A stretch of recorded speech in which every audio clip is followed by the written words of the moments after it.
It's San amusement. Francisco this time. It was not San Francisco this time. I go, yeah, I've been there too. Trust me. It's Hello, amazing. everybody. Guess we're on. It is JLJ this morning, live, as we've been doing all week. But I'm not alone this time. I actually brought someone with me. It's Flobo Boyce. Hey, we always say it's New Year's, got to separate, got to represent the ball dropping, New York. You call it Gold New York Brothers. I was like, I'm around, so we're chatting it up. So, no, I do, and I'm going to tell a story about that, folks. But first, of course, hello. The chat room, I'm making it open. I'm spelling hello wrong because I just don't have any brain. I have coffee, and I'm just starting. And my coffee cup, which I'll post a picture later on my show, later on my channel. It's a black guy who's with a beard. It was actually like Flobo kind of. He had hair.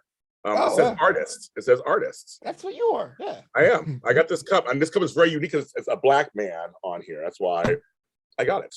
So you guys come on. 5 people are watching. Come on in, folks. Okay, now I'm over here. I'm trying this. Everybody, you guys, I'm trying to still know how to do this. Okay, now over here.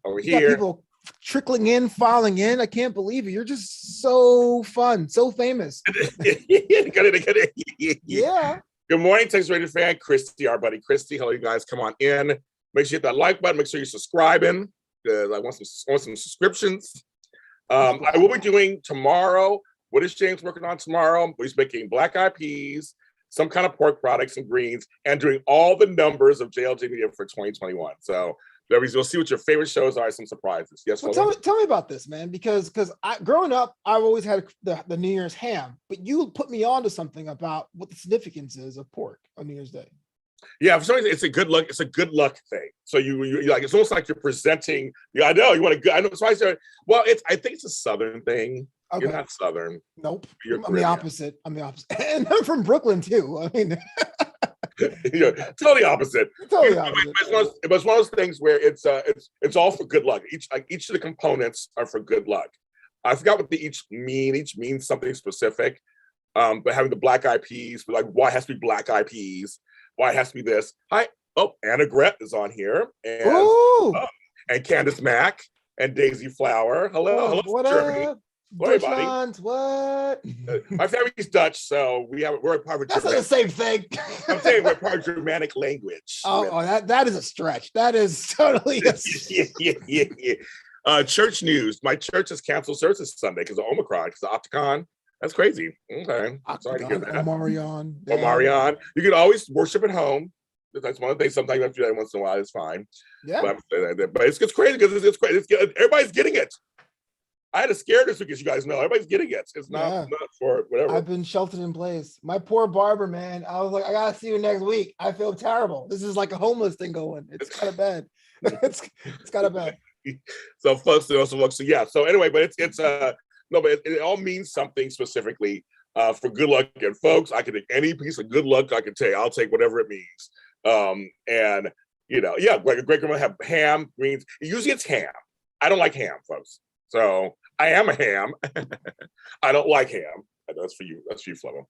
I know I invite Flobo on the show and then do puns and he kills them. It's like bad hosting. But I do like pork, or I do bacon or something. So it's I heard that's a point. But black eyed peas and greens are very specific. Those are very specific. So so I have all that ready, and I'm going to drink. But also I'm going to do all my numbers for JLJ Media. So that's going to be my thing tomorrow. And Flobo's show that he wrote is the All That Dough Part 2. All That Dough. Tomorrow. So on the Real Short Story podcast. That's going to be the first show of the new year for JLJ Media. Because it's the best day of the year. New Year's Day, baby. Your favorite. So tell me why it's your favorite. So everyone has their own favorite holidays, and I'm not anti-Christmas. I love Christmas. I'm not anti-Valentine's Day. I love Valentine's Day, but New Year's Day is great because it really is about looking forward. It's about reflecting what happened the year before. You can make it as big as you want. You can have brunches, or if you virus permitting, you can have brunches and parties and cookouts and all that stuff, but you can sit there with a book and think to yourself and make it as small as you want. I get up, I usually have that ham dinner, I watch The Honeymooners, and I think about my bucket list for that year, and it's really cool and quaint. So New Year's Day, hands down my favorite holiday, and this year, there's a WWE event, day one is happening on Saturday, so it's going to be a big thing for me. Wow. Okay. Is it at daytime, nighttime? It's the same nighttime, but it's kind of a cool thing that they acknowledge my favorite holiday by having the whole event.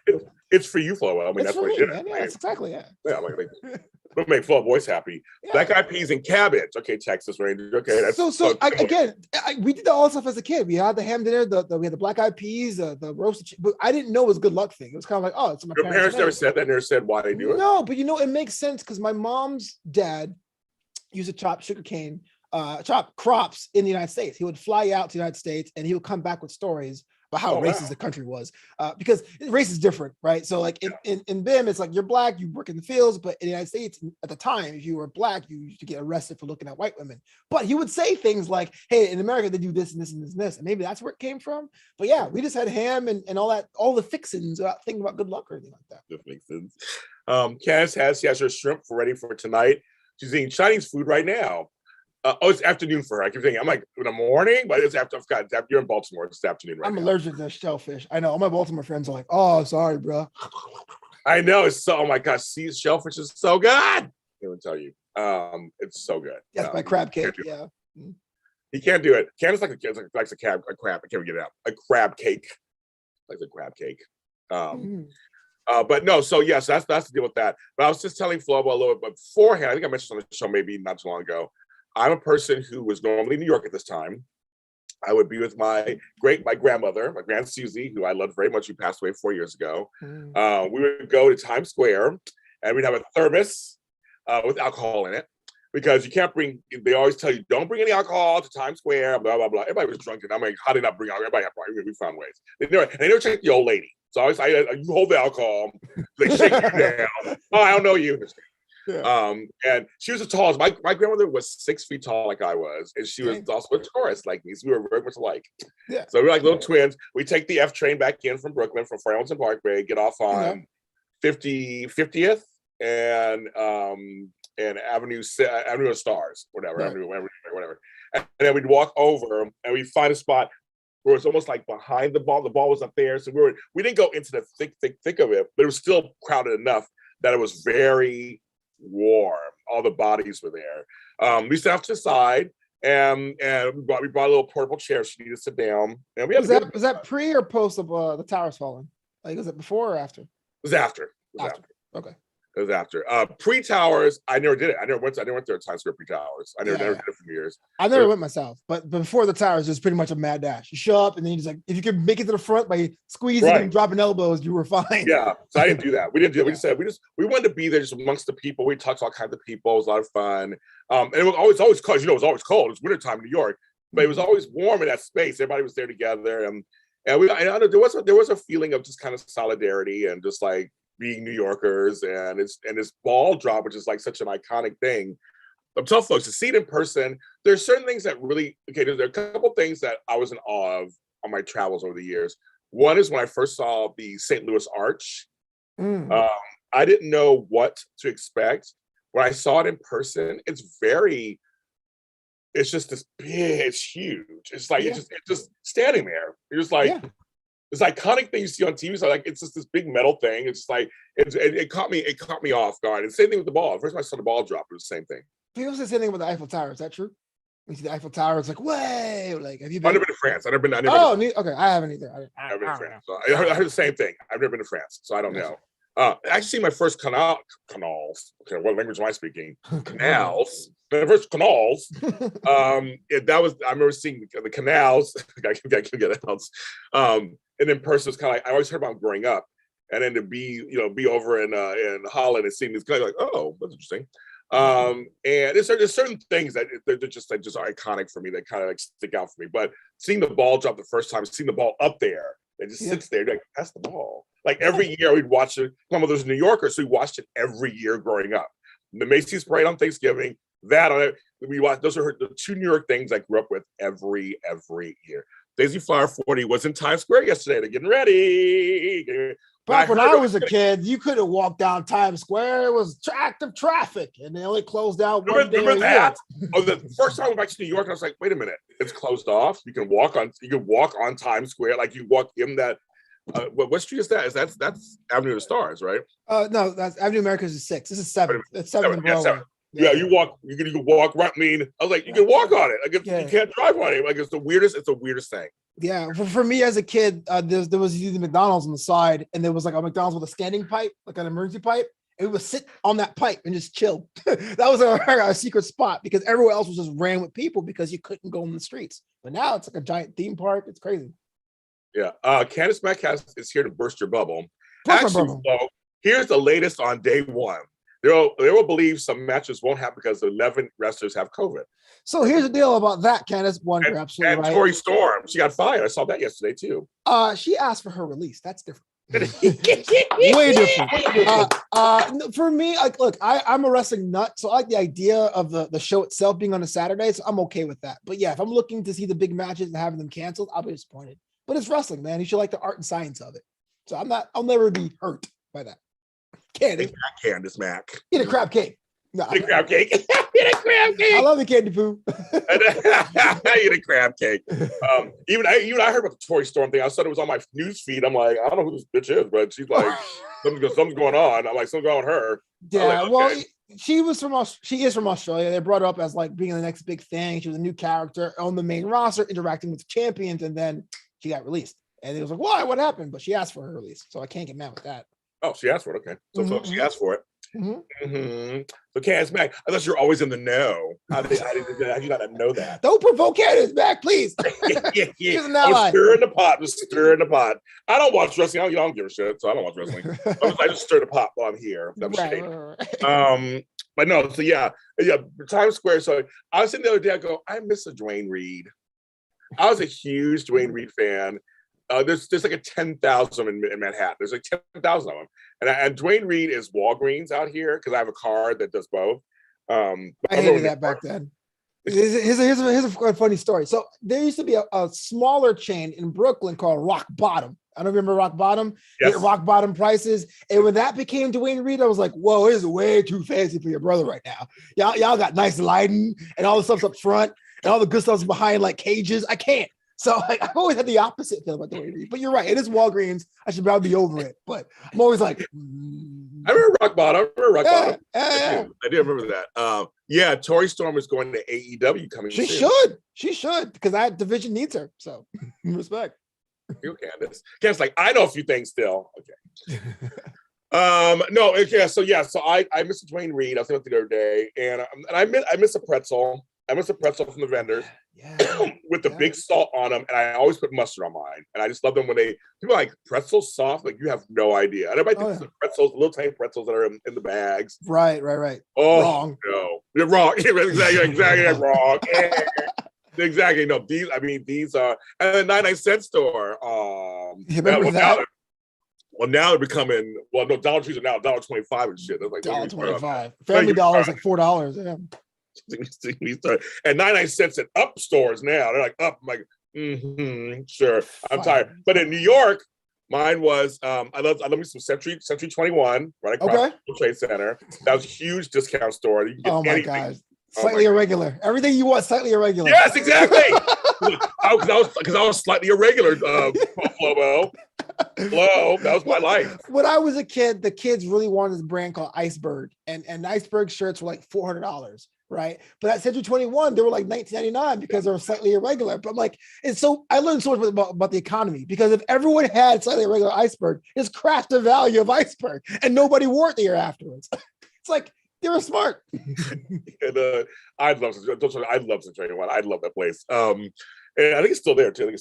But I used to go there. I also used to go to a place called Jack's Penny. They had a bunch of stores in Manhattan. Oh yeah. I used to go there. There were 3 stories, and the one I just posted recently on my I don't know if I tagged you, but I posted in my story not too long ago about it. I was there like 3 years ago.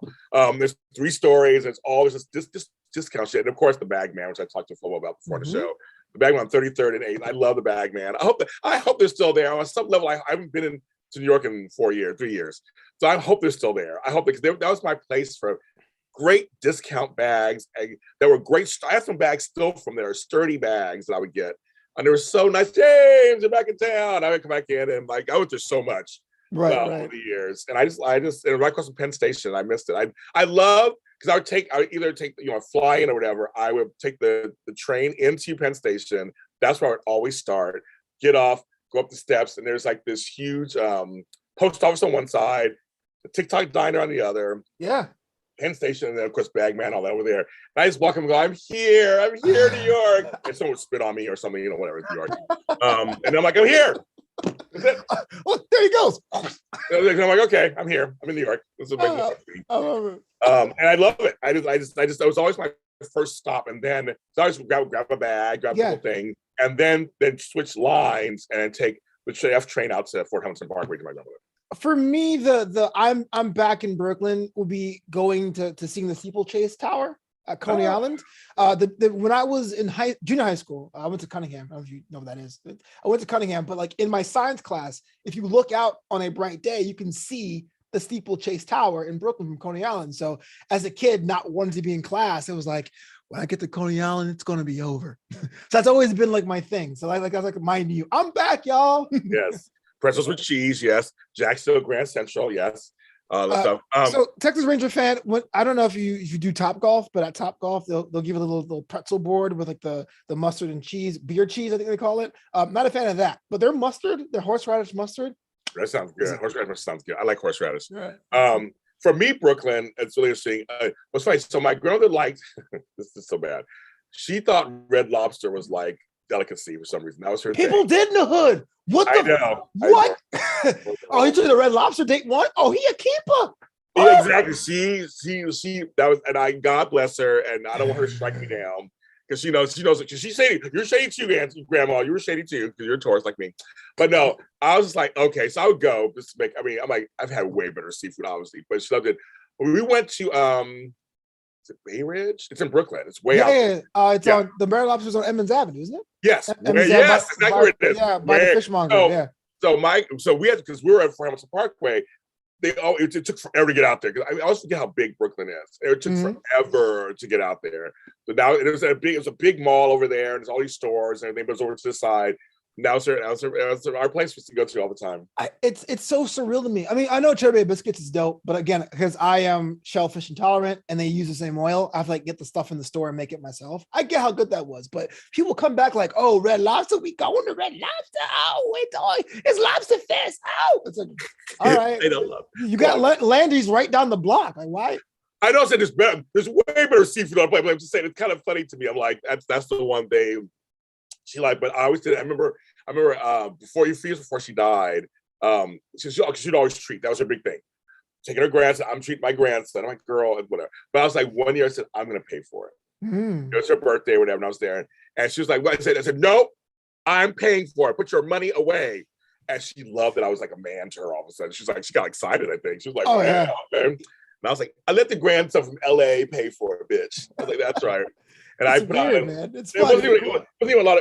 It wasn't even like a lot of money or anything, but just like she was just so yeah. My mom, the first time I drove her somewhere, she goes, "Oh, it feels nice to be driven." I'm like, fine, just get in. I get it. But those are things that you just start to really hold on to later when they're gone. And so those little memories. I have 10,000 memories of my grandmother, all the stuff that we used to do. And it was all food related. Yeah. Well, food brings people together, right? Food made me fatter, yes. And that's all we did. I just ate all the time. I could eat my way through New York. We had to talk yesterday, you guys. Yesterday, you guys were on here yesterday. What did James Lott Jr. You guys mentioned the state. I mentioned the food that I've eaten there. I mean, that's all I do, Flobo. That's how you do it. It's either food or music, and I'd rather food, to be honest with you. Right? Yeah. I can't defend Zydeco or boom bap hip hop, but I could defend the pretzels with salt. Like, try this. It's a Bojangles chicken. I can do that too. Yeah, man. When I was in college, I'm not sure you had this. When I was in college, there was the Chicken Wars in Daytona. It was a one corner, it was Bojangles, and across the street there was Zaxby's. And there was like two lines happening at all times. Like it was like before Popeye's chicken sandwich, it was like the war between those two. I was a Zaxby's guy personally. I like Zaxby's. They're expensive, but I like them. I do like them. They were in Savannah when I had Zaxby's first time in Savannah in Georgia. Oh, okay. Yeah. In Florida, see, I've been to all of Florida. I have family all over Florida. But my favorite is South Florida. And so my thing is Pollo Tropical. That's my favorite Caribbean chain restaurant. I love their dipping sauces. They're so good. I miss their and see, folks in the Caribbean, I know on our islands, I'm not sure about yours, but it was all about the rice. It was always rice and peas. Yeah, peas and rice. Yeah, it's a big thing, and other countries don't do that. It's apparently it's a Caribbean thing where they Mm-hmm. have the rice and peas. I have friends like, well, I never ate peas before until whatever. Yeah. I'm like, I love me some rice and peas, but like I don't like. They're like, I love peas. I grew up with them, so they're Right. normal for me. They're just like normal. I don't, they don't do anything bad for me. I have friends who don't like peas. Oh yeah, it's one of those things where like as a kid you kind of go, oh god, why? But then as an adult, you're like, man, I haven't had peas and rice in forever. Like you just learn Right. how simple it is because my parents grew up in like the rural areas, and my mom had a little bit less than my dad, and it really was that barter system. So everyone pretty much grew peas, and someone had piece of meat, someone had this kind of vegetable, and you would just go out there and share. So like peas and rice was your staple, and you get what you got from your neighbors, and you made yourself a meal. So your parents, I know you told me a story a little bit, but I'm trying to remember. So they met there and came here, right? Yeah. So my parents, my mom and my dad are both from St. Lucie Parish, which is like the north part of the island. And they went to school. Well, they went the same school bus because back then, like they were like split by gender, right? My mom went to Alexandra, which is all girls school. They split. My dad came straight here in 72 with his sister. My mom went to Scotland to be a midwife / nurse. And she was going to go to Canada to live and to work, but she stopped in the United States for 6 weeks to get her Canadian visa sorted out. And she met with my dad again, and she stayed. So like she was on her way to Canada. And many times when I would mess up, she goes, I was going to Canada, but they reconnected in the United States, and then they became thing, right? So It's interesting because my parents came from two very different parts of the country, both very different reasons why they ended up in Los Angeles in high school. And it was like the making of James Lott Jr. was not an easy one, apparently. There are a lot of roads to get there to make all this. Yeah. Sounds like a own documentary series. Like, the one flight was canceled, so I stopped in LA for a day. I love it, man. You're a legend. I was like, it's funny. I love that you play along. So the thing is, but my father's from Louisiana, and so they took a train, all the kids, a bunch of boys, my grandmother, and came to California. Her mother moved here first. Okay. And then she came out to live with her mother. So from New York. No, from in Inglewood. LA. No, it's all just Los Angeles. They're both Los Angeles. My mother lived, my father came from Shreveport. They moved to Nickerson Gardens in Watts. They were in the hood. They were there for the Watts Ride 65. There was a whole thing. So my mother moved to what they call it, I think they call it Figueroa Triangle or Vermont Triangle, whatever, by USC. Oh, got it. They have this University Park, but there's all these other little areas like Vermont area, Vermont this, whatever, like what it's a hood. They're all like on Adams and like 31st, something like that over there. So they're over there. And then somehow they both went to Manual Arts High School here in LA. Oh, okay, gotcha. That's how they met. My father was friends with my late stepmom, not stepmom, godmother who passed away 2 years ago. They were friends. They were the smarties. They were the very smart class. Then my uncle came out, my mother's brother. He was super smart, and he was best friends with my father. Oh, so kind of first. My mother was the younger sister. My mom was popular in her own circles, and I heard from her friends recently. We had to talk about this.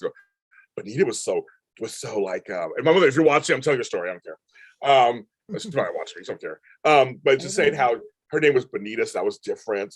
That she had the New York accent was so different. And like they said, she talked differently than Californians back then, and she was exotic. She had lots of hair, and I thought that makes sense. She was James Lott Jr. for I was James Lott Jr. Yes. So they are. What? So what was it? Was it a party that met? Was it like a? Apparently, they just all knew each other. They're all running in similar circles. They kind of knew each other. My father graduated first, but I still don't really know. I thought, like, how did you guys actually get together? Because I was just like, I know they all. He went to her prom. I have pictures of that. I know it's actually a good. My mother has all her hair all up and everything, and he's looking all like some white dude. And so I was like, okay. I was like, who's that white dude? I was like, Dad. Oh, okay. Yeah, so they, also, yes, but anyway, but somehow they got together somehow, and then we started getting married and started popping this out. But I was trying to figure how, but it was funny. They all came from very different parts of the country, very different backgrounds, and met in Los Angeles. That's wow. a very Los Angeles transplant story. Like, they didn't meet somewhere else and come together. They met here. And it's funny how we meet people we like connect with, whether it's marriage or children. Like there's what 7 billion people on the planet, and then just by nature and happenstance. Well, friends and friendships too. I mean, I always think it's really interesting when two people become friends. I mean, it's like us, we become friends. We become from two different generations. Literally, I have daughters right underneath your age, but we have similar back. I mean, we have the Caribbean background, the New York background, the creation background. We're both smart, that kind of stuff. We're both You're black. way smarter though. Yeah. I don't know why you hang out with me. You're smarter than you say you are. I know you are. I don't know about that.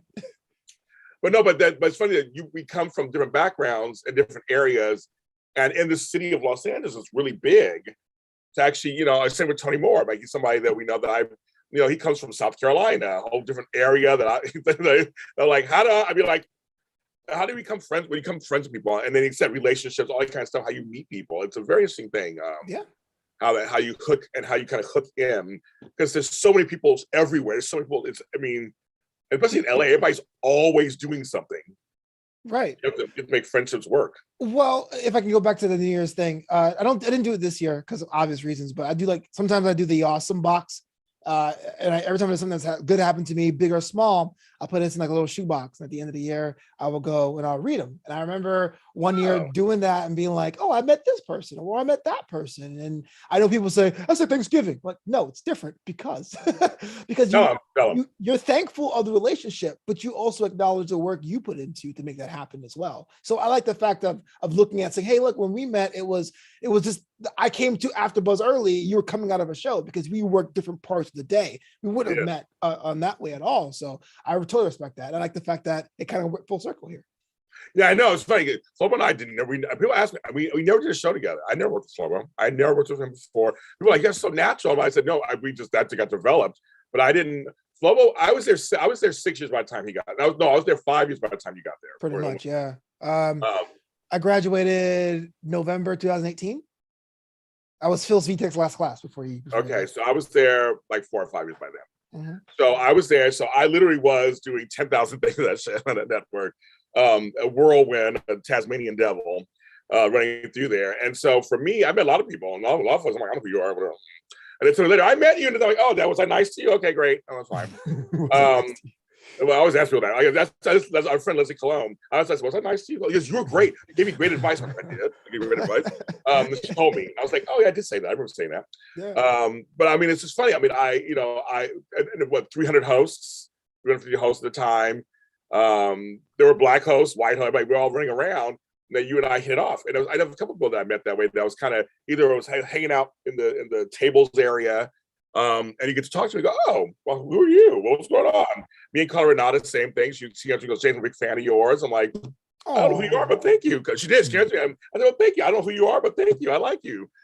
We started talking, and we had things in common. And so it's like, I like that. And there, I was always looking at the black people that were there anyway. I was always like, I'll be nicer to black folks. This is how I am. Mm-hmm. Anyway, I'll always be kind of, because in this business, they're not. And not saying how many white friends I do. I have white friends too. Some of my best family members are white. Yeah, I'm gonna say what? I have a few white friends here and there. No, but I mean, I just made it a point that I will always be just firstly nice to black folks, just to be welcoming and just like, yeah, and not be a dick, and let's see what they're about. Now, when they treat you bad, then of course, bye, you're off my list. Oh yeah, for sure. But that's just a thing for me. I will always be nice to black people until otherwise engaged. Do you love Carla? I love Carla. She actually called me today. I got to call her back. I haven't called her back. I mean, we got on the phone. We talked for like hours. So I want to make sure I have time to talk to her. Maybe I'll call her tomorrow during New Year's. But anyway, yeah. So Flo and I met. We hit off and we started talking. And then, but see, what's so weird is that we had a pandemic happen. Then we had AfterBuzz go on hiatus. Man. It's coming back soon. Summer break. Let me sip my tea, please, on that one. Summer break, man. We don't know. A lot of things. You mean the 2 summers break at this point? Yes. Yeah. Yeah. And then and I'm trying to think. I guess we just kept in touch after that. We just kept in touch, I guess. I'm trying to think, how did we click over? I can't remember how we clicked over. I mean, there was a lot of the hiatus talk, but you started the network thing, and I was trying to figure out how to get my platform as far as like me getting booked places, because AfterBuzz was not doing it. I was doing the shows every day with the because there's a weird time when AfterBuzz went remote, for like 3 or 4 months. And I had my little itty bitty shows on the side and whatever, but it wasn't kind of like, how do I make this happen? So I just hit you up or follow your shows. Like, hey, what's going on? What James doing? Yeah. Now I remember that. Yes. Because you had called me up. He goes, I'm out of AfterBuzz. I'm like, why? You're like the face of the brand. I have my own network. I'm like, yeah, I bet you do. Holy crap, he does. Sheesh. Sheesh. Yeah, I don't front. No future in my fronting. I stand and everything I say is true. And Flobo knows that one. He knows that for sure. But no, that's what I did. I did say I left AfterBuzz. And you were planning to leave AfterBuzz at some point too. I mean, the writing was on the wall for a lot of us anyway. A lot of us had been there for a while, got what we needed out of it. And I said I will always, give AfterBuzz credit for things. But I worked very hard, but it gave me a place and a platform to grow. And that's what it was. But after a while, to my knowledge, they taught me it was that you come in here, you build and grow, and you move on. That's what I was always told. Oh yeah. And this is why I'm not say I'm bitter, but there's a part that I had to get over was that I was planning on giving this like giant ramp down to respect the show and institution, make sure there's someone in good hands. And they came in one day and was like, "We're done." I was like, "What?" Yeah, you didn't get the full experience. You got some more than others. We have friends who got even less than that. Right. I feel bad for them. You got even less, but you got some of the experience. You have some stories, and you got some things to look at. I mean, like people like me, Tony, we have real, so we were nervous. We went through it all. We see the changes. And I was saying the other day, I missed the house.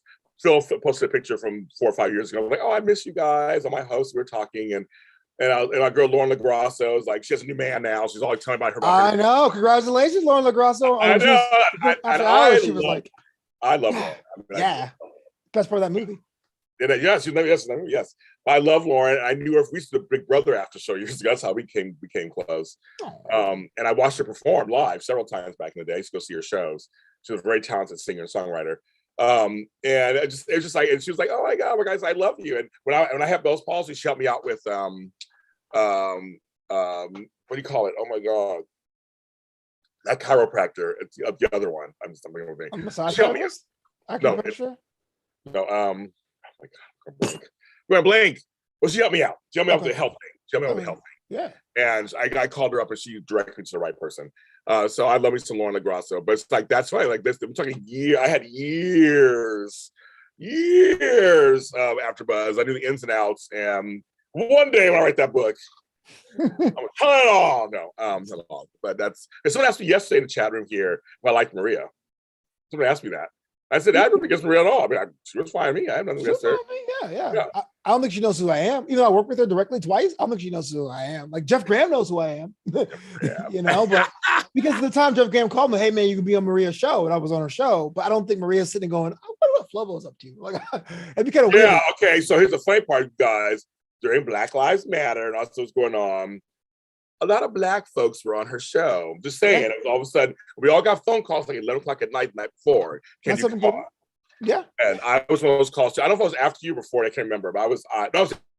No, you're before me. You're before me. Really? Yeah, because I was torn. I got the call. I can't remember which one it was. It had to have been Charlotte Flair. So I got a call before Charlotte Flair. If you guys know who Charlotte Flair is, she's a professional wrestler, daughter of Ric Flair, by Jeff Graham. "Hey, we need you on. Maria's looking for you to be on the show. We got Charlotte Flair on and discuss Black Lives Matter." I go, "Okay, Jeff, let me get back to you." And I was like, on one hand, this is an opportunity to talk to Charlotte Flair. She is a professional wrestler. I mean, Maria Menounos show. My mom loves Maria Menounos. But on the other hand, I'm like, I got the call because of all the wrestling hosts at AfterBuzz. There's only TK Trinidad and myself that was available. And I got the call first. And I was like, well, I feel one, if TK should do it because she's a woman. And two, why me? Because, hey, why not?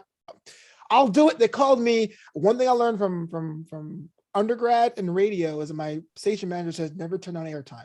Show up and do it. And someone kicks you off, and don't turn it down. So I went, and one of the best experiences of my life is for my reel. But it was a moment of pause. Like, man, now this time, the time you guys realize I was in your house, putting work in week and week out, is when you realize there was a protest happening around it. And so I was a little slighted, but I got over it. And that was my real account of talking to Charlotte Flair. And the clips are great. I basically told her to follow her dreams on air. So, you did, yes. Yeah. Now, I want to spill a little tea, folks, and I don't care. This is my truth. This is my truth, folks. We're going to do some truth telling, Flobo. Uh-oh. Listen to you tell him. So when I got the phone call at 11 o'clock at night from Jeff Graham, I love Jeff Graham, no problem with him. I had a little attitude. I said this to him. So for years, Kevin Nagaro, her husband, kept saying, James, you should be on her show. You're a professional organizer. You have a following. You're a life call and stuff. I said, sure, I'll be on. Contact so-and-so. I won't give the person's name, but I had to contact. They know who they were. They was. They're not with her anymore, but I know they know who they was. I contacted said, Kevin wanted me. I said, well, we need you to send us an email as to why you should be on the show. Wait, so they ask you to apply? Is that how it went down? By the blink of my eyes, what do you think? I don't know. Yes, look, follow me. I can't. Shady. Public school. Shady. I know it was public school. I'm sorry. I did out. Shady. Yes, Flobo. Yeah. Yes, they asked me to apply. And I said, okay, goodbye. And I never did it. Fair. Yeah, you're right. I said, well, actually, Kevin, her husband, well, boyfriend at the time, but whatever, managing a career is like saying this after buzzer. I'm part of the family. I'm like one of the biggest names there who has a brand. Mm-hmm. I came there with a brand and I can talk to you.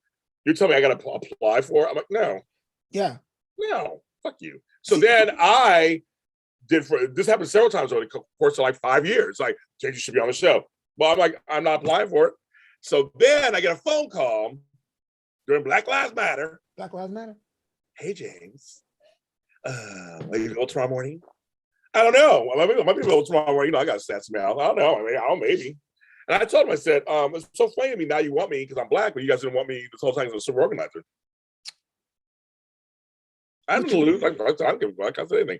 So he was like, I know. And he totally caught him off guard, of course. I said that, but he's like, but she really was, because they were having Ed Milet on. He's a big life coach. They're having him on. We want to talk to you because they saw I did Roxy Strier's show and it got me a lot of attention.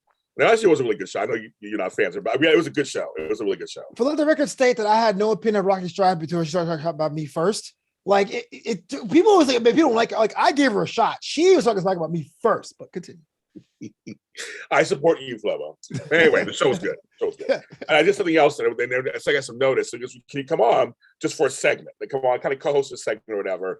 So I come on. So I said, okay, I'll do it. So like you was kind of feeling, I'm gonna do it. Again, I don't say no to many things. I'm like, sure, it's a platform for me to promote more of my stuff. Sure, yeah. So I get on there, and it's funny because Maria didn't know much about me, apparently. I mean, we always talked. She was always very nice. I know. But her people didn't.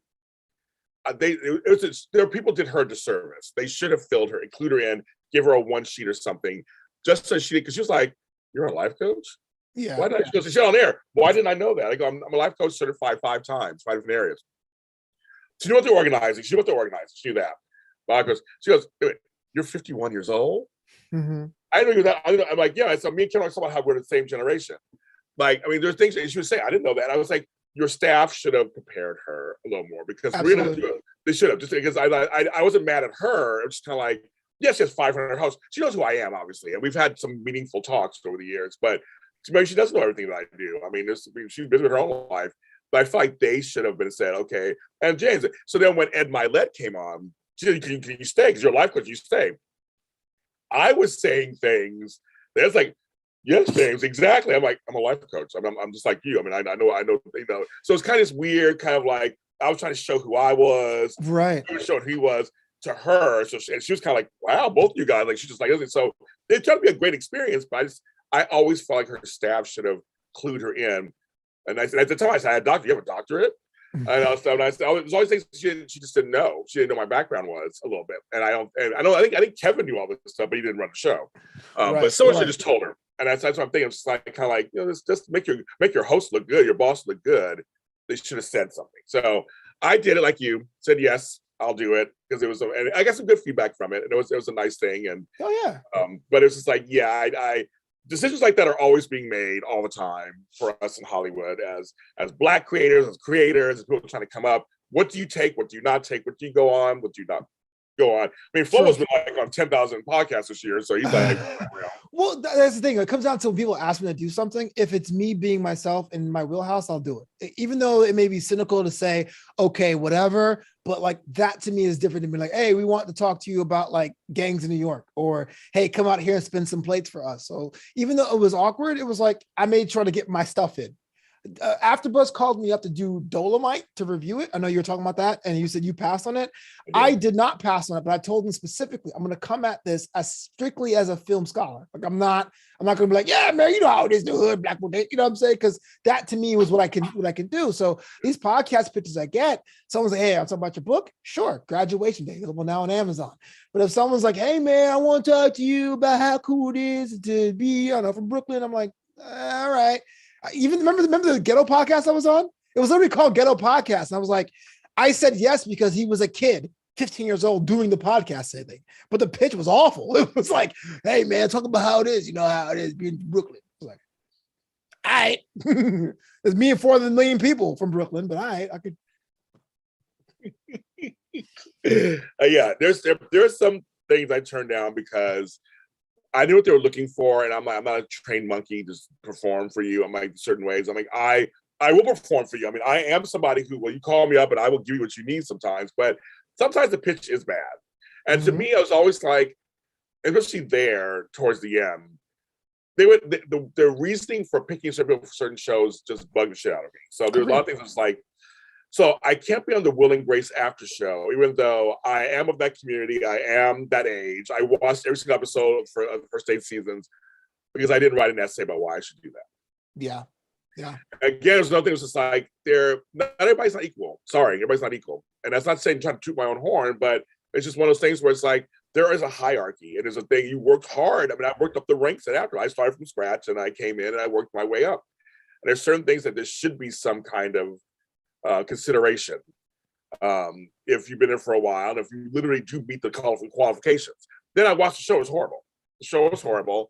Brianna, who was the producer, was like, James, I'm always correcting them because she's a huge Will and Grace fan too. I'm like, it was just horrible. So you picked wrong. So I was like, ha ha, you get. If I had been on there, it'd be much better. I'm just telling you, it just would have been. I mean, some people are good for certain things. The match is there. Yeah. I wouldn't do a wrestling show. They wouldn't hire me to do a wrestling show. We'd be dumb. They hired these 2 dumb chicks. I don't care. I'm saying they're dumb to cover the daytime Emmys. They didn't watch anything on daytime. They got mad at us, the soaps. Didn't let us go. They hired these 2 chicks, and they knew nothing. It was horrible that year. Yeah. The fans hated it. Everybody hated it. So you can't do that. You can't just plot people in situations if they're not versatile. Absolutely. You got to play a role. You pick a staff, a role, or whatever, the right combination of stuff, you know? It just bugs the shit out of me. So, I mean, I probably could do a wrestling something if I had enough practice and some kind of sheets, make some cheat sheets or whatever. I mean, I'm pretty much I can kind of go places, but you have a skill to do it though. Like that takes dedication. I think a lot of people said, I'm going to watch the show and talk about it. And that if you're having that mentality, there's no way you're filling 45 minutes. You know what I'm saying? So I get you. It takes another person to watch it, to break it down, to have topics, and you know that. Well, the thing is that people ask me like, well, I want to start a show. Candace remembers that. Yeah, remember Candace? It was bad. They were bad. And Tony and I, all of us were denied. We couldn't, some kind of rules. So we were all denied and we couldn't go. And I was just like, you gotta be shitting me. These people, and they left early and also it was a shit show. But for me, I tell them all the time, doing these after shows.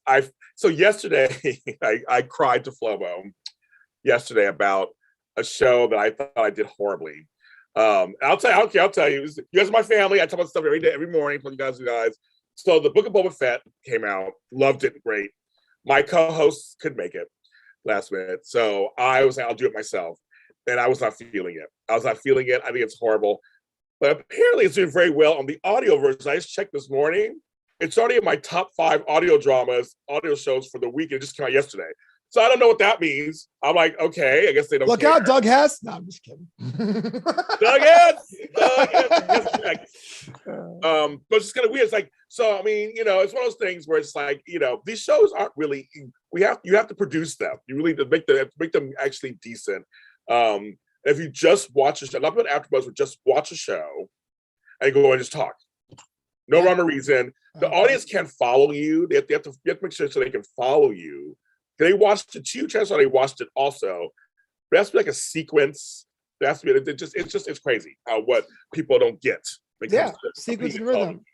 rhythm. Just to jump on that, we're talking about like the wrestling show, Draped in Gold, every Thursday, 1:30 p.m. Pacific. It's a two-person show. Me and Jack go back and forth about the matches, things he loves, things he doesn't. Usually I present Jack the topic, he gives me his opinion, I react to his opinion. That's kind of the rhythm we have. Jack couldn't make it the past 2 weeks. So there's no way I want to sit there and talk about wrestling matches, match per match, for 3 hours of programming for a show, because that's a different rhythm altogether. And you were there yesterday. Different format, had to be written on the fly to make that show work for one person. So like there is a work and craft to it, but it's people always think, oh, you're a YouTuber, hit record, get money. And it's not, No, it's not. It's not. And even if the YouTubers you see and you think it's just some silly shit, it's all planned. I have my friends over at Trilogy, Trilogy Media Squad. My shout out to my brother. I call my brothers over there. What? I love them. I'm part of the squad too. The fans are so nice too when I come in there. I love them. They fight scammers. That's their whole thing. Oh yeah, okay. They fight scammers, and sometimes they do these kind of silly skits. But I'm telling you, they are produced, folks. They may look silly and easy breezy, and like haphazard, but they're not. Like they're seriously like these are things. They have all their bells and whistles. They have a wheel. You know, I love a wheel. They have a wheel sometimes, but they have all kinds of stuff. But it looks like almost like organized chaos. That's what it is. It's literally, but it's all planned. Every episode they do is something different to engage the audience. Because if they just sat there and called scammers, I mean, that's fine for a while, but after a while, it's just boring. Right. So they do different voices sometimes. They wear weird, crazy wigs. Even though scammers can't see them, but it's for the audience to laugh and go, why do you wear this crazy wig? So I think even James Lott Jr., of course. Oh God, the video that keeps on going.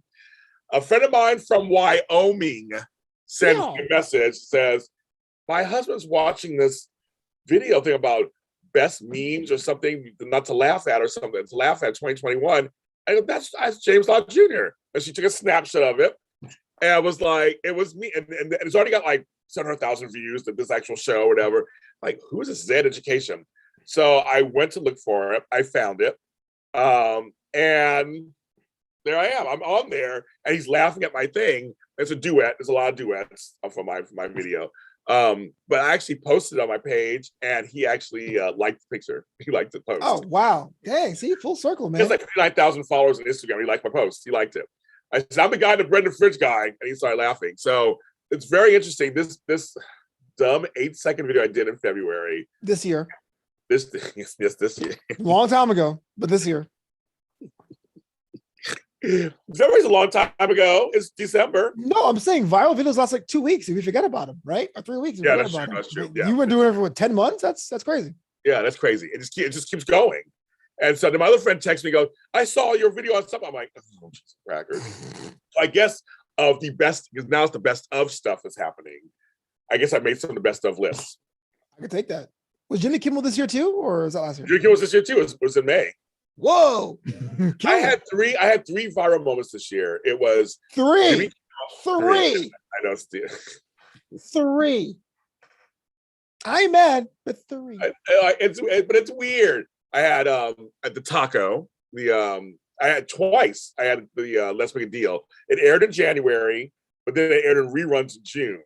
That's all he's talking. James, I know you were on Let's Make a Deal. I'm like, yeah, in January. He goes, no, it's on right now. Reruns. Mine is January. My episode. Oh, it's fun. Okay. Yeah. So mine is January, and then I had the thing, and then Jimmy Kimmel. I went live. Last year I had 2 viral moments. This year I had 3. Nice. They're all weird, Flobo, because last year it was the left-handed notebook that's still going. That's still going, but left-handedness. So that's interesting. We both left-handed. And the other one was if you're Black or Latino. That was the first time I went viral. And it's all about. It's so weird. It's so weird. I'll get there once.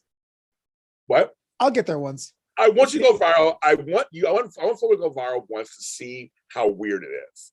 He always laughs when I say how weird it is. But trust me, I know folks who go viral, they'll tell you the same thing. It's kind of weird. People recognize you for this one thing you do. It's really, it's just, and it's weird. Oh, glad I take some weird viral fame. Give me some of that. And it says, by the way, Flo, this is a hot topic on social media. Undertaker for Hall of Fame 2022? Yes or no? If he's done, absolutely. It's in Texas. Why would you not put the giant Texan guy doing one of the best characters of all time in the Hall of Fame if he's done? If he's still trying to do a one match that we don't hear about because he says he's done and not quite done, one thing. But if he's out, he's out. Sure. Top of the class, headliner Hall of Famer with a bullet. Best list, Jimmy's first guest with the title. I know. I literally made history in television. This is weird too. Now I have Jeff Graham. Think about it. Jeff Graham by accident. There are some people sitting going, man, I hope if I'm on Kimmel, I can die happy. And this guy's like, hey, you want me to do it next week? Yeah, sure. Okay, I'm sure. Like, what? And my friends make fun of me. Brandon Larkins especially is like, so he always says, embrace your celebrity, James. He's been saying to me for years. That I also just, did a role on a Emmy-winning show that's going to be on Amazon Prime. Oh, is that out yet? No, yeah, it was I just heard from the lead actor producer saying that our scene is amazing, and I'm not an actor, but I whenever I get called, I do it. I know they do it, and it's actually an improv scene. So the dialogue I came up with is in the show. That's how crazy that is. That's great. Yeah. That's how crazy that is. Like, I mean, you can't. I mean, I just mind my own business. Business. People work and slave for a chance to be on a show. But the guy's like, yeah, I showed up to my own lines, peaced out. It was great. On Amazon next year. What? What life are you living? It's all right. Been filed 3 times. No, Pete. It's weird. I just seriously, I am proof that you can be a regular guy and just never know what's gonna happen. You're not regular. That's my point, James. Which is going viral 8 times a year ass. I'm a regular guy. Shut up. Shut up. Well, I mean, yeah, she can't like, I know what show it is. Yes, you do. I can't announce it just yet, but I will announce it soon. Yo, Candace, hit me a DM. I want to know.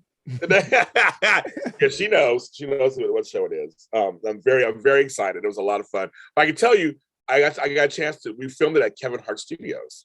Oh, that's great. Where is it? Is that in Canoga Park? Canoga Park. Yeah. It's a cute studio. I sat in Kevin Hart's chair. Was it really small? Everybody asked that. Everybody says that. It was a very nice chair. Okay. But his book was everywhere. Like his book was all over the place. It was so funny. It was everywhere. So if you want to know more about all my adventures, become a Patreon subscriber to patreon.com/James Lott Jr. I have 3 tiers, $5, $10, and $20. And I give you all kinds of bonus content. And I have a show called It's a Lot. Only on that channel where I tell you stories. I tell you all these stories. I tell you little backstories of all these little things that you want to hear about in my life. The latest one is the time I cleaned a mortuary on Thanksgiving night. That's the latest episode. Is it James Lott Jr. or JR? Oh, JR. Sorry, James Lott Jr. James Lott Jr. Sweet. Patreon.com. Be there. Be a Patreon subscriber. Get that content. 2 T's. All the puns you want. Yes. And what's you always say? What did Christian always say for you all the time? Content all the time. What did you always say? New content every. Oh, God. Frank Moran and Christian said. Frank Moran said all the time. It's Flobo. Flobito. It's a new content all the time. Exactly. That's all Ryan guy's fault. It really is. How that start? So at the time, I had a writer's blog when I was an author. I thought I was an author, and I used to do. Author. I used to do updates every Wednesday just to make sure that my SEO was great because I couldn't afford advertising. So I went over to content. I told myself, whatever happens, I got to schedule it or whatever. So if you remember that viral video I had, viral for AfterBuzz, where they didn't realize I was saying Flobito.com. That's hilarious. At the end of it. I say it all the time. You do. We look up. Yeah. And I go, every week I say this. I do new content every week. And then so Rye Guy kept saying it. And Rye Guy and I were on a show. Christian was on and Frank was saying it. So it became new content every week. So yeah. I told Frank, he goes, oh, yo, Flobito, new content every week. New content every week. So funny every Wednesday, yeah. That's so funny. It's funny. And after we had all these, for us, we had a lot of sayings and a lot of bells and whistles. And the chocolate twins thing, me and Tony just stuck. Tony doesn't know why he said, just was just in the moment live. My chocolate twin, James Lott Jr. And we look nothing alike, obviously, and he's much darker than I am. But for some reason, any Days fans know chocolate twins. Mm-hmm. My whole thing of cheese and crackers, God bless America, because I try not to cuss on air. So now that's kind of stuck very much. We had a show called Zoo. It was on CBS. And me and Kevin, we say, watch the monkeys, because I read the book by James Patterson, and monkeys were a major part of it. Monkeys are coming. So the fans almost helped me coin, watch the monkeys. So Mom made us shirts that said, watch the monkeys. We used the word every week. It's funny how things they would pick up. It's like things would pick up. Yeah, I love the fact that you. Let me ask you a question. When you were a kid, you were allowed to swear or cuss. But did you do like other things? Did you do cheese and crackers as a kid? Or Yeah, I always felt like cussing. I always cussed comedically. If it makes any sense. It's for laughs. It was always like I would even take a piece of a cuss word and you son of a mother or things like that, and make it kind of funny because we're not supposed to cuss. It was the 70s, but the 80s. Parents weren't watching us anyway. Yeah. But it made my friends laugh because I'm like, because outward just cussing is one thing. It gets to the point, but it's kind of like if you say something they don't expect, kind of. Yeah. And cheese and crackers came, and it was like cheese and crackers. People started laughing, like cheese and crackers. You know, and I say, God bless America. So I want to say, God, there's things I want to say. And so people would laugh because they wouldn't expect, they were thinking I was going to say the other thing and I would say it. So, yeah, there's all kinds of, I used to like cuss comedically as a kid. So a few things I would say. I mean, I'd say the full cuss word, I'd say part of it or substitute or something else. And you knew what I meant. Right. I was a class clown in many ways growing up. I can see that. Yeah, I was made by laugh because I wasn't the jock. I didn't know I played sports. I wasn't really the jock. I was one of the smarter ones, but I wasn't a nerd. I didn't do drama club or anything. I thought it was for other people. So a lot of things. I was a group hopper. I was telling Flobo this before. I was a group hopper, and so my humor always got me. Even though I said I was very smart and I got all these things, but my humor kept me down to earth for people. I hung out with stoners, hung out with the metalheads. I hung out with everybody. So I had a sense of humor. So that was always my MO. So I like that. But I love that phrases and things catch on. Because at first I didn't know this whole heel thing. You call it heel beato, and I don't know what that was. And, oh yeah, heel beats. It's funny. But before I do that, Candace Mack says, "Get my book, Graduation Day, available now on Amazon." That's right. If you want to know about this, your boy Flo Bito's crazy adventures. Heel beato came, and it's funny because, and there's a reason why I hated it because I thought people were making fun of me at first. So you know what a heel is, right? In wrestling. I know. I think I'm learning that's really bad, right? Yeah, we don't know. A heel is a villain. A heel is a bad guy. They call it a heel as opposed to a baby face. And so heel comes from like the 1950s term of like the heel of a shoe. I feel like a heel, I feel like a jerk. So Flo Bito was this character, not character, a person talking about Monday Night Raw. And at the time, there was a wrestler by the name of Bailey.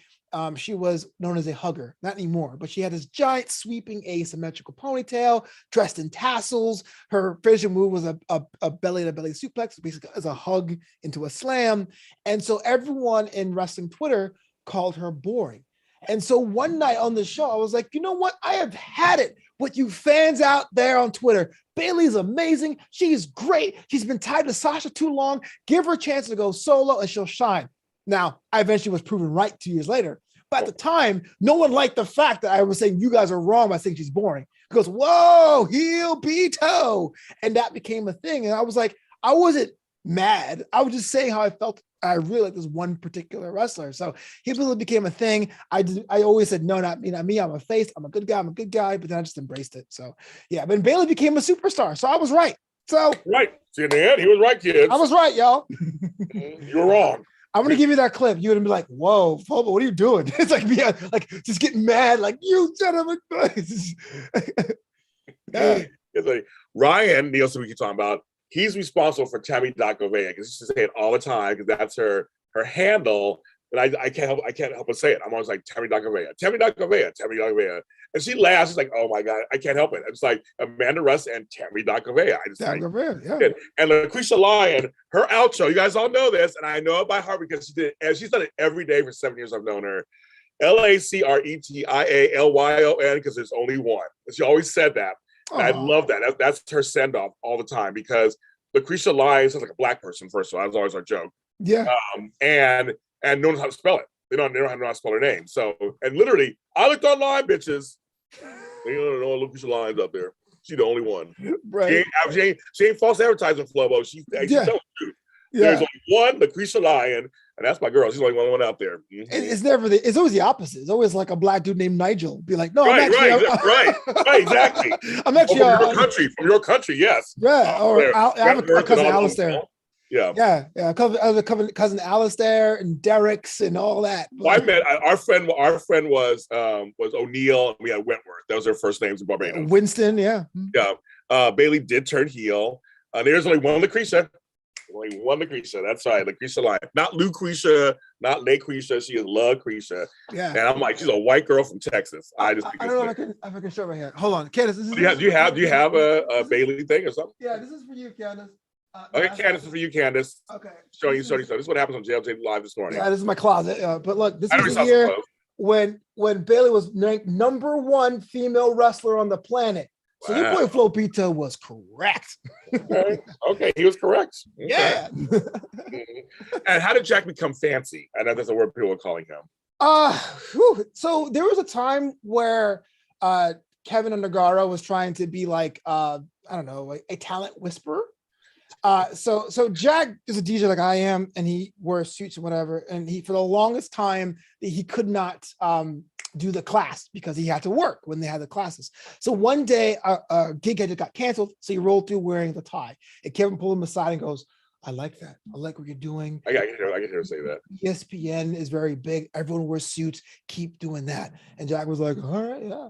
So he kept wearing suits to wrestling programming where I was doing the opposite. And so people were like, this fancy guy, Jack Farmer. And again, leaned into it. Because again, like when Jack and I first started, everyone loved John LaQuasto and Hobo. So we were latching onto anything we could to not get canceled or not get removed from Raw because it was an institution. So he was fancy Jack Farmer since then. And sometimes he's like, man, I wish I was lazy Jack Farmer or pajama Jack Farmer. But I'm too locked in now. What am I going to do? So Jack, I love it. It's funny. I was only a replacement once. Dishin Days, I was the original, folks. You know, I was there in the early part of that. I came on the third episode, I think. But I wasn't the first guest, first host. So I'm a replacement. But it's so long ago that I'm kind of known as one of the originals. But I really am not. So I've never replaced anybody. I've always either started a show or came on as just myself. So it must be interesting for you guys. I never asked you this before. It's like you guys coming in. I know you guys had some issues here and there, but coming in, having to find your own way. Yeah. Always, I know all those guys. They all have their stuff. I don't want to toot my own horn, but no one's gonna toot it for me, right? So Raw, the wrestling shows were left in shambles. Ryan Katz and Mark Donica and Hobo have built a huge following, but towards the end, their attendance was so bad. They weren't coming as much. It kind of got burnt out from it. So the show was in the toilet. And so they kind of gave us, because we were the only hosts, well, me first. I got Jack in. They gave me that spot and Jim Alexander at the time because we were the only ones who were into wrestling still, but there was no one else that would do it consistently. So we showed up and there were some gatekeepers. I didn't want us there. There were people that didn't really think the new guy should be there. It was kind of the beginning of the end. And there's some people that really wanted us off. They really wanted Ryan Katz back. They wanted, not Charlie Caruso, the other girl. Kathy Kelly back. They really wanted all that group back. And I gave him so much credit, but Dylan Matthews was really the first person to go, this guy's funny. I like him. I like hanging with him. So Dylan is always a homie for me to really give him the chance to come back and do it. So I got on, I made sure Jack got on and we had like a little thing going. But the thing is, I think producing wise, those shows were the best. Their shows were the best. We weren't trying to be funny to make us laugh. We were trying to be funny for you guys. Like we put the fans first. And so I was really proud of what we did with that flagship show. That by that time was kind of the end of AfterBuzz, you know?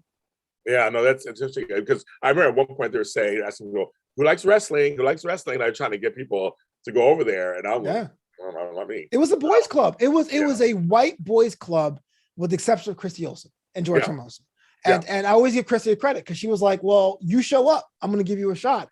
But if I went to the proper channels and waited, I probably would have been still waiting there. And so when I got to AfterBuzz, I co-signed everybody. Hamza Khan, sure. Jack Farmer, whatever. That guy on the Spanish guy, Julio, cool. Like I didn't care because I hated that feeling of I like wrestling. I used to get beat up for liking wrestling, but now it's a club inside here. It's not AfterBuzz and only for a certain amount of people. That's bullshit. Sorry, bull crap. I love bullshit. Say bullshit shit. I don't know. God bless America. I like that. That's good for you. No, good for you. I like that. I mean, it's Candace is now trying to explain Bailey to me on relating to soap stuff. She sent me a thing relating to soap. She's from the Bay Area. That's why she calls herself Bailey. San Jose's own. Yeah. San Jose is no, just kidding. I used to always go there for concerts. SAP Stadium, it's all concerts there. Hey, they like my comedy material up there in San Jose. So. Hey, there you go. You're hitting San Jose. He's a hit San Jose, folks. Yeah. Hitting San Jose. That's funny. I don't do that part. That's kind of fun. But I just knew that there was all these rumblings happening over there in the wrestling camps. Because the soap ones, we had some people we had to let go. We had some folks that were shitty. And I was in charge of that. So I had to let go some folks and the kicking and screaming. We had a lot of queens in our shows. They're all big old queens. Everybody fighting for number one or whatever. Everybody was catty. So like we had to get rid of some of those folks. But the rest of us, I did like the rest of us though, we were good. I mean, like Lucretia and Frank and me and Tony and Mark J. Freeman, and we worked hard on these shows. And Tammy Govea and Matthew Mattis. Not Matthew Mattis. Mike Mattis. I keep saying all the time. Mike Mattis. We worked very hard on these shows. We put them on because it was for us, it was, as you guys know out there who watch soaps, 5 shows a week, 10,000 storylines per episode. And our shows could change at a dime. 3 days in a row could be the same 5 storylines, and all of a sudden they change. Yeah. There's another storyline. So Flobo is going to watch a recent episode of Days of Our Lives. So a recent episode that I sent to him that aired this week. That's very, to me, it's one of my favorite episodes. I just finished it before we went live, and I got questions, so I can't wait to talk about this. Yes, we're gonna talk about it. We're gonna for my show. I don't normally watch that. He does not normally watch that, so we're gonna talk about that, and soon I'll be out. And then at some point he's gonna do something wrestling wise for that show. We're gonna do something. Mm-hmm. We're gonna figure it out. This has been going on for like a year or so. And I was like, now he and I aren't doing as much stuff right now at the moment because it's like slow down a little bit. I was like, let's do it now. I want to do it now. Let's do it now. I have some time, so I just want to do it now. So that'll be coming. I said when Bailey came out and destroyed the blow-ups, and I explained how Bailey was the sweet one no one could believe could do damage like a soap character.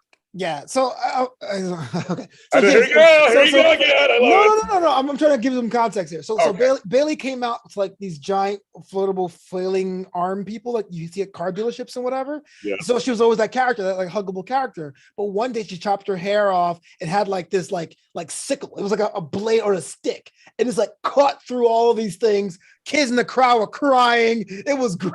It was great. She goes, I had enough. What? I was like, yeah. It was great. It was awesome. It was awesome. That's hilarious. Okay, so but back to the soap comparisons. It's happening. So Flobo thinks it's comic books now, but everybody keeps saying soaps. It makes people understand wrestling fine, but it's not quite accurate. I love how Flobo is sticking to his guns. It's like when people go, "It's Kwanzaa, Black Christmas." It's not, but if it makes you understand it better, fine. That's all the can of worms. I know of Kwanzaa. I know there's 6 proper principles. I don't know any. There's 7. What do you mean 6? Sorry, I'm not black enough. I don't know. I'm black American. Black American enough. I just don't. I didn't follow it. I wasn't taught it. It wasn't it wasn't a thing for me. And I remember when Black English was trying to be also promoted back in the day. Still is. It's not to change the name. It's African American Vernacular English, AAVE, as opposed to Ebonics. I'm an old person. I have my own feelings about all that. So I'm like, whatever. So I'm not gonna get to it right now because it's a new year coming up. Okay. One day I'll discuss it. One day. All right. Well, I was looking it up, and if you be fixing to start something, I don't want to trouble you. That's what my thing. I sent Flobo a video. This guy is hilarious about calling 911 as a black person, but he had to make himself white. And the last question is, say ask. And I just laugh every time.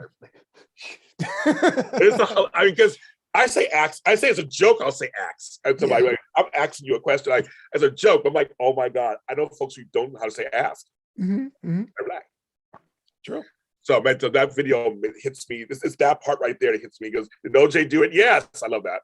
But now most white folks say the same thing. But I was like, when he says say ask, and he can't say it, it just makes me chuckle. I've only called 911 once in my life, and they put me on hold. So I'll ask other people to do it. We'll talk. That's not even a joke. That actually happened. I know, but I'm saying I'm like, that's just 911 is a joke, apparently. Yeah, for real. That's crazy. So they put you on hold. Yeah. I was in college. Granted, I was in college. I was in the South, and someone was outside. It was like 11:30 one night. It was like, I guess, screaming at a homeless person. I was like, yeah, and then they put me on hold. I was like, all right, cool. That's our system, kids. Good talk. That's our system. Want to be starting something? Just want to be starting something. Okay, Candace. One of my favorite Michael Jackson songs. Really? I love that. I love that song. When We Starting Something and Working Day and Night are very similar. They're two different albums, but very similar in sound. I like both those. It's just fast. My favorite Michael Jackson songs are Blood on the Dance Floor and Dirty Diana. I love Blood on the Dance Floor. Oh my God, I love that. Dirty Diana's good too. Got my number. Sheesh. Yeah, he got my number. Game. I love that song. I do. I love that song. I just play in the club all the time. I love that one. And Dirty Diana's a good song too. It's a good song. It's a great song. I like Human Nature. What's the songs are good? Softy. So I'll be softy. So we're gonna end it here because I went. So thanks for joining me for my last JLJ this morning for the year of 2021. As we go out, name one thing you hope for all of us in 2022. Profits. Okay. I'm like, sure, okay, I'll take that. Money, sure, okay. Get in the black, y'all. Get in the black. I like that. And for me, I will say I want all of us to not get the Omarion variant or whatever, Opticon or whatever it's called. I don't want it. Like icebox used to be. There's an icebox where. Like, oh no, it's in my chest. Got everything in my life is up to. I know, that's hilarious. No, but because like everybody's gonna get it. I don't believe the whole thing. Everybody's gonna get it. I mean, it's almost like a defeatist attitude. Like, everybody just we get relaxed and fuck everyone did. And I'm telling you, folks, I'm watching the comments as the numbers soar. I mean, they're skyrocketing in the big cities. It's just kind of crazy that people are just we're so divided that I want us to come together at some point. We're so in all seriousness. I want us to come together. We're so divided. We're very divided. Well, don't look at history. There's only two ways to be united. That's either war or famine. So I know. It's just it's hi Wonder Woman. Okay, Wonder Woman watching from the Philippines. I know Wonder Woman was down there. And Casman, yes, hopefully you can come. I think in March. We're gonna come in March for our soap event. Hopefully that will happen. We don't know if it's gonna happen or not, but hopefully that will happen. Stuff. But everybody, and for me also health for everybody. Good birthdays for everybody. Some of these birthdays were horrible in the last couple of years. I'll be 53 in 5 months. Yeah. We didn't have a St. Patty's Day for once. The past two were canceled. So that's true. They have been. Yes. Mm-hmm. I like St. Patty's Day. That is okay, James. That's funny. I didn't know what I said. You said that's okay. Okay. Everybody, Flobo Boyce, tell me they can find all your goodness in 2022. Man, I got so many places, but there's only two I really want you guys to help me out with. I have a book. It's called Graduation Day. It's my first memoir, available now on Amazon. Hey, we reviewed it on one of your shows, James. It was kind of fun. Make sure you do that. And I, too, have a Patreon. I call it the Boisterous Crew because I love putting so much. Patreon.com/Flobo Boyce. Exclusive shows, content, show notes, video interviews, and more. Support the homie. Patreon.com/me, Flobo Boyce. Cam's will be 40. So be 40 in 2 months. You're on 40. You're on 40, girl. And I'm part of the Boisterous Crew, which makes me smile every day because he hates puns, and that's what he's called. Mm-hmm. Some things make me smile. They just do. I'm easy that way. Easy like Sunday morning. Okay. Easy like Sunday morning. Okay, so everybody in New York, be safe tonight. Do all that. Follow me. We're all James Lott Jr. is sold at James Lott Jr. on all social media platforms. JLJ this morning. There is no more pages for JLJ this morning. They've been disabled. So just follow me everywhere else at JLJ Media or my James Lott Jr. fan page on Facebook, but I post all these things on. I'm on Instagram, on Twitter, I'm everywhere. TikTok, that's where I'm on there too, of course, at James Lott Jr. And as I said earlier, Patreon, James Lott Jr. Everything's James Lott Jr. Just type my name in, you'll find everything. I love it. That I do. And today is the season finale of The Kringles. It is out now. What happens to the family? They're all in peril. See what happens to them. Thanks for supporting that show. 5 episodes. If you missed it this weekend, go ahead and take a chance to go back and listen to it. It's called The Kringles. It's an audio comedy set in the South Pole, in the hood. It's very funny. It's very funny. Great cast. We have some spin-off stuff that we recorded already that'll be out next year. Be out in 2022. It's weird to say that. That we'll be following for that. So go listen to it. It's a lot of fun. Listen to that show. And on Monday, it will be the season finale of Miss Tow Road, which that series there. We'll find out what happens to them too as we end season 2. And thank you so much for listening to season 2. I mean, we guys, again, another hit for us this year. We're very happy about that. So thank you very much. Everyone, please be safe.